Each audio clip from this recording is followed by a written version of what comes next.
इस बार आपने गौर किया होगा कि आपके चारों ओर लोग खांसी जुकाम से पीड़ित हैं और खांसी जुकाम भी ऐसी कि हफ्तों बीतने के बाद भी ये फीवर जुकाम खांसी जाने का नाम ही नहीं ले रहा है। ज्यादा लंबी खांसी जुकाम, इसका मतलब सीधा सीधा ज्यादा लंबा इन्फेक्शन, और लंबा इन्फेक्शन शरीर के भीतर क्या गुल खिला रहा है कौन जाने। आखिर ये क्यों हो रहा है? क्या ये कोविड है? और अगर कोविड है तो टेस्ट में क्यों नहीं आता? और अगर नहीं है तो फिर ये कौन सा वायरस है जो जाने का नाम ही नहीं ले रहा? दरअसल इसका जवाब दिया है डॉक्टर्स ने। दरअसल आजकल तेजी से फैल रहा खांसी बुखार वाला ये वायरस है इन्फ्लुएंजा ए का सब टाइप, यानी कि H3N2। देश में पिछले 2-3 महीनों से जारी इस वायरल पर स्टडी करने के बाद Indian council of medical research यानी कि ICMR के विशेषज्ञों ने इसके लिए इन्फ्लुएंजा ए के सब टाइप H3N2 को जिम्मेदार ठहराया है। विशेषज्ञों का कहना है कि दूसरे वायरसेस की तुलना में इसकी चपेट में आने वाले ज्यादातर लोग ज्यादा लंबे बीमार पड़ रहे हैं और कई लोगों को अस्पताल में भर्ती होने की भी नौबत आ रही है। अब सवाल यह उठता है कि आखिर इसका इलाज क्या है? अब देश में गूगल के रहते इस सवाल का जवाब इतना मुश्किल तो है नहीं, क्योंकि हम में से ज्यादातर लोग डॉक्टर गूगल के चेले जो ठहरे। सिम्टम्स टाइप कीजिए और एक क्लिक में दवा का नाम हाजिर है। सीधा पहुंचिए मेडिकल स्टोर और वहां पर ओवर द काउंटर एंटीबायोटिक मांग दीजिए, आपको मिल जाएगी। अब जिसके पास गूगल नहीं है उसके पास रिश्तेदारों की फौज है जो व्हाट्सएप पर ही बीमारी का पता लगाकर दवा भी लिख देते हैं। हाँ, जिन अभागों के पास न रिश्तेदार है, न गूगल है, न गूगल की कृपा है, उनके पास है हमारे डॉक्टर्स जो हर बात पर एंटीबायोटिक लिख देते हैं। वैसे डॉक्टर की लिखी एंटीबायोटिक्स में हमें कोई दिक्कत नहीं है, लेकिन डॉक्टर्स की सर्वोच्च संस्था इंडियन मेडिकल एसोसिएशन को तो है। IMA ने देश भर में खांसी, सर्दी और उबकाई के बढ़ते मामलों के बीच एंटीबायोटिक दवाओं की अंधाधुंध उपयोग के खिलाफ सलाह जारी की है। IMA की एंटी माइक्रोबियल रेजिस्टेंस के लिए स्थायी समिति ने कहा है कि ज्यादातर मामलों में बुखार 3 दिनों में ठीक हो जाता है। खांसी 3 सप्ताह तक अगर चलती है तो कोई बात नहीं। वायु प्रदूषण के कारण वायरल के मामले बढ़ रहे हैं। समिति ने कहा है कि ज्यादातर 15 साल से कम और 50 साल से ज्यादा उम्र के लोगों में दिक्कतें हो रही हैं। ये बुखार के साथ साथ अपर रेस्पिरेटरी एरिया में इंफेक्शन का कारण बन रहा है। अब ये तो हो गई बीमारी की बात। अब IMA ने जो आगे कहा है उस पर गौर कीजिए। IMA ने डॉक्टर्स से केवल सिम्टोमैटिक ट्रीटमेंट लिखने को ही कहा है, यानी कि जैसे जैसे सिम्टम उनका वैसा वैसा ट्रीटमेंट। ये नहीं कि कोई भी आया हर किसी को आपने एंटीबायोटिक लिख दी। यानी हर बात पर या इन्फेक्शन पर एंटीबायोटिक लिखने से बचने की सलाह दी गई है IMA की ओर से। IMA ने कहा है कि लोग ताबड़तोड़ एजिथ्रोमाइसिन और एमॉक्सीक्लेव जैसी एंटीबायोटिक दवाएं लेना शुरू कर देते हैं। बेहतर यह होगा कि जैसे ही आपको राहत मिल रही है इन्हें बंद कर दें, तुरंत बंद कर दें, क्योंकि अनाप शनाप मात्रा में ये दवाएं एंटीबायोटिक रेजिस्टेंस को बढ़ाती हैं। यानी जब भी इसकी वाकई जरूरत होगी तब प्रतिरोध की वजह से ये दवाएं काम नहीं कर पाएंगी। ये एंटी माइक्रोबियल रेजिस्टेंस। IMA ने और भी दवाओं के नाम लिखे हैं जिनका ज्यादा दुरुपयोग हो रहा है।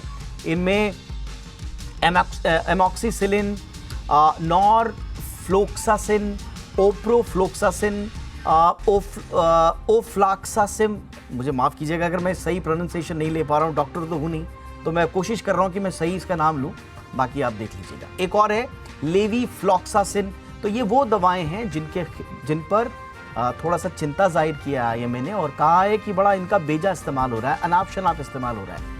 वायरल के अलावा डायरिया और UTI के इलाज में इनका धड़ल्ले से इस्तेमाल हो रहा है, ये भी IMA ने कहा है।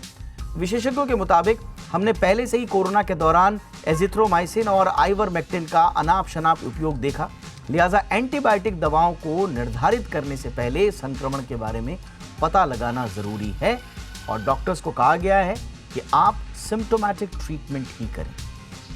अब IMA का ये जो ऑब्जर्वेशन है नंबर 1 इस पर, और जो ये होली के दौरान ये जो फ्लू आया है इससे कैसे बचना है, क्योंकि ओवरऑल बात हमारी जो आज की कहानी जुड़ी है वो होली से जुड़ी है।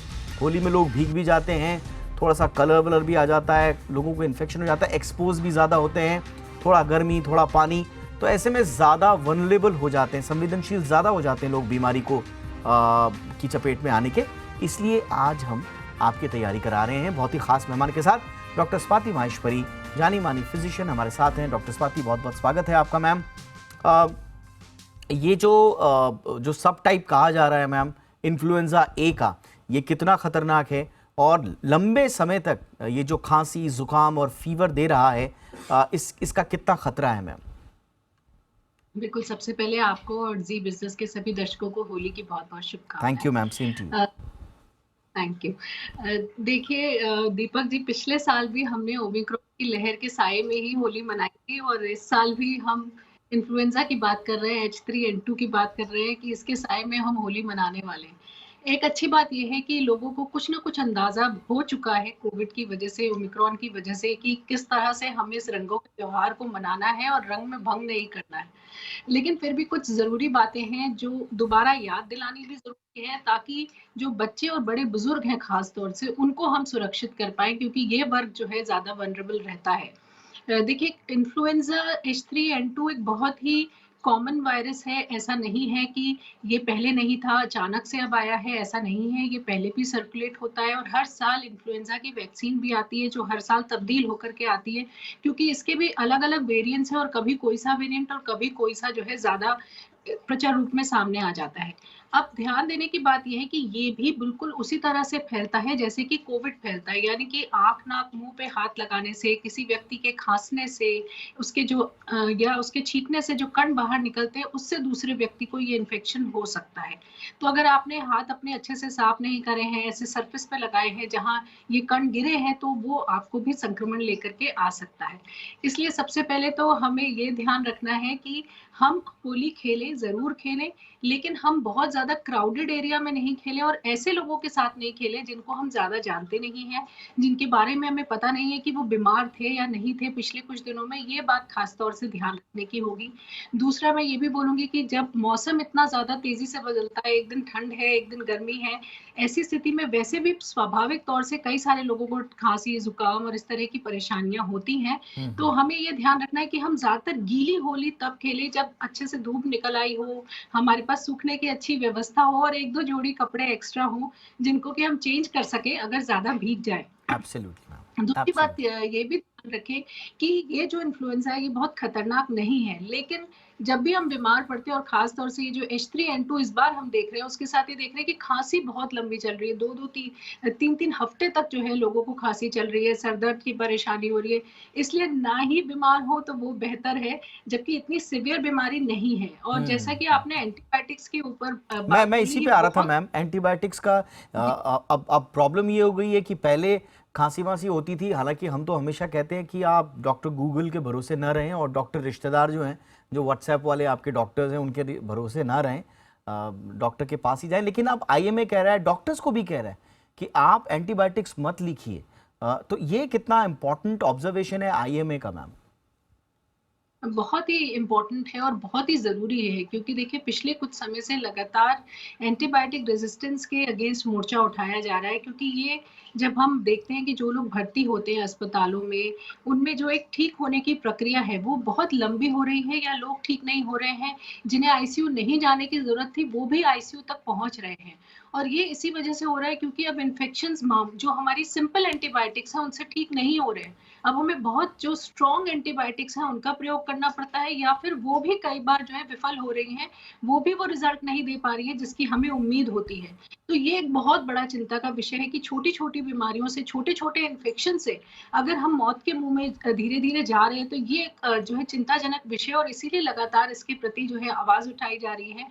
और ख़ास तौर से कई बार क्या होता है कि डॉक्टर्स के अंदर ये टेंडेंसी कभी-कभी आ जाती है कि जल्दी से शुरू में ही एंटीबायोटिक लिख देते हैं तो मरीज़ जल्दी ठीक हो जाएगा, या लौट के दोबारा हमारे ही पास आएगा, ठीक हो जाएगा। तो ये एक जो टेंडेंसी है उसको भी थोड़ा-सा कहीं न कहीं रोकने का प्रयास किया गया है कि एक डॉक्टर को अच्छे से ये ज़रूर देखने की ज़रूरत है कि क्या ये बैक्टीरियल इन्फेक्शन है, वायरल इन्फेक्शन है, कितने दिन का इन्फेक्शन है। अगर ऐसा लग रहा है कि हाँ 3-4 दिन हो गए हैं, तबीयत में बिल्कुल सुधार नहीं आ रहा है, बलगम आ रहा है पीले रंग का, या और दिक्कतें अब बढ़ने लग गई हैं, या साँस लेने में दिक्कत है, तब ज़्यादातर हमें एंटीबायोटिक्स देने की ज़रूरत पड़ती है। तो उस समय तक का हमें ज़रूर इंतज़ार करना चाहिए, ये नहीं कि पहले दिन से ही हम एंटीबायोटिक प्रिस्क्राइब करने लगें।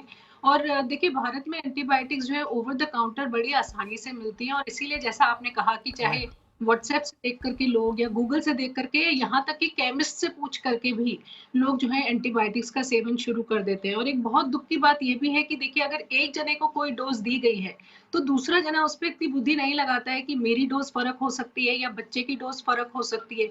उसी डोज़ को बाकी लोग भी लेना शुरू कर देते हैं। और साथ ही एंटीबायोटिक के साथ हमने जो देखा है कि जैसे ही 2-3 दिन में आराम आता है, तो लोग कोर्स पूरा नहीं करते हैं। ज़्यादातर 2-3 दिन के आराम के बाद ज़्यादातर वो दवाइयाँ छोड़ दी जाती हैं और एंटीबायोटिक पूरी तरह से जैसे लेनी चाहिए, वैसे नहीं ली जाती, और यही सब चीज़ें जो हैं आगे चलकर एंटीबायोटिक रेज़िस्टेंस की वजह बन रही हैं।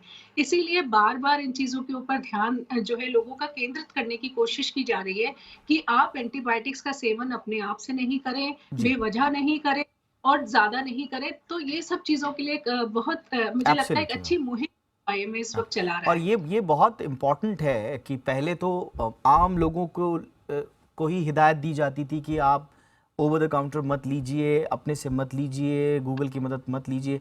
लेकिन अब डॉक्टर्स को भी ये कहा गया है कि प्लीज़ आप अगर ज़रूरी ना हो तो एंटीबायोटिक ना दें। तो मेरे ख्याल से अब मामला काफ़ी आगे बढ़ गया है। थोड़ा सीरियसनेस क्योंकि मामले की ज़्यादा गंभीर है, इसलिए अब आईएमए ने भी हस्तक्षेप किया है। और अब मैम आखिरी मेरा सवाल यही होगा कि एंटीबायोटिक को लेकर तो सतर्क रहना ही है। अब प्रॉब्लम ये आ रही है मैम कि बच्चों में, बूढ़ों में ख़ास तौर से लंबे लंबे वक्त तक ये जो खांसी और ज़ुकाम है, कब हमें डॉक्टर्स शुरू में क्या इग्नोर कर दें, डॉक्टर के पास जाएं ना, कुछ दिन वेट करें, सही टाइम क्या होगा डॉक्टर्स की सलाह लेने का? देखिए, मैं तो बोलूँगी कि जब आपको लक्षण दिखने शुरू हों, तभी डॉक्टर से संपर्क करना ज़्यादा बेहतर होता है। ओके। क्योंकि वो आपको शुरुआती जो दवाइयाँ हैं, सिम्प्टोमैटिक ट्रीटमेंट जैसे आपने भी अभी कहा, वो देते हैं जिससे कि आपको जल्दी आराम होना शुरू हो जाता है। साथ ही अगर आपकी कहीं भी बीमारी में कोई फेर-बदल हो रहा है, आपके सिम्पटम्स जो हैं वो और ज़्यादा खराब हो रहे हैं या बहुत डिहाइड्रेशन हो रहा है या साँस लेने में दिक्कत आ रही है, तो इन सब चीज़ों को भी तब आप डॉक्टर से डिस्कस करके ज़्यादा बेहतर टैकल कर सकते हैं, इसकी बजाय कि आप खुद उनका ट्रीटमेंट करते रहें और ये सोचें कि ठीक है, अभी और 2 दिन वेट करते हैं, 3 दिन और वेट करते हैं, ये ज़्यादा ठीक नहीं है। तो एक तो डॉक्टर के संपर्क में रहें और दूसरा जैसे कि मैंने अभी कहा, अगर आप बच्चे को देख रहे हैं या कोई बड़ा भी व्यक्ति है और यूरिन अच्छे से नहीं हो रही या बहुत गाढ़े रंग की हो रही है या मुँह सूखा-सूखा रह रहा है, तो ये सब इंडिकेशंस हैं कि आपको बहुत डिहाइड्रेशन हो रहा है और आपको डॉक्टर से बात करनी चाहिए। ओआरएस के सॉल्यूशंस ले सकते हैं या अगर हॉस्पिटलाइज़ेशन की ज़रूरत है, तो वो एक रास्ता अपनाया जा सकता है। साथ ही अगर किसी को चक्कर आ रहे हैं बहुत ज़्यादा या फ़ीवर बहुत ज़्यादा और टूट ही नहीं रहा है 3-4 दिनों से, बहुत ज़्यादा वॉमिटिंग सेंसेशन किसी को हो रहा है या कोई गफ़लत की हालत में पहुँच जाए कि आप उससे पूछ कुछ रहे हैं, तो वो ठीक से बता नहीं पा रहा है या फिर साँस लेने में दिक्कत हो, और अब पल्स ऑक्सीमीटर ज़्यादातर सभी के घरों में होते हैं, तो उससे भी आप ऑक्सीजन लेवल चेक कर सकते हैं कि ड्रॉप तो नहीं हो रहा है। तो ऐसी स्थिति में अगर आपको लगता है कि इसमें से कोई भी चीज़ हो रही है, तब ज़रूर आपको जो है डॉक्टर से संपर्क करना चाहिए और हो सकता है 1 आध दिन के हॉस्पिटलाइज़ेशन की ज़रूरत हो या दवा चेंज करने की ज़रूरत हो, जिससे कि आसानी से आराम मिल जाए। तो ख़ास तौर से इन चीज़ों का ध्यान रखें और होली में जिन लोगों को मैं कहूँगी कि पहले से कोई खाँसी, सर्दी, ज़ुकाम या बुखार वग़ैरह है, वो लोग थोड़ा होली में अवॉइड करें खेलना, थोड़ा एब्सोल्युटली। दूर से देख सकते हैं या सूखी होली का प्रयोग कर सकते हैं, क्योंकि आपसे दूसरे को इन्फेक्शन होने की संभावनाएँ बहुत ज़्यादा हो जाती हैं। ये तो तो थोड़ा-सा ये उत्तर के ऊपर मैम, भी आता है। हाँ बिल्कुल मैम, ये तो हमारे दर्शक जो है ना इसको सज़ा के तौर पे ले लेते हैं अगर हमने किसी को सलाह दे दी कि दूर से होली देख लेना। लेकिन ये बहुत इम्पोर्टेंट है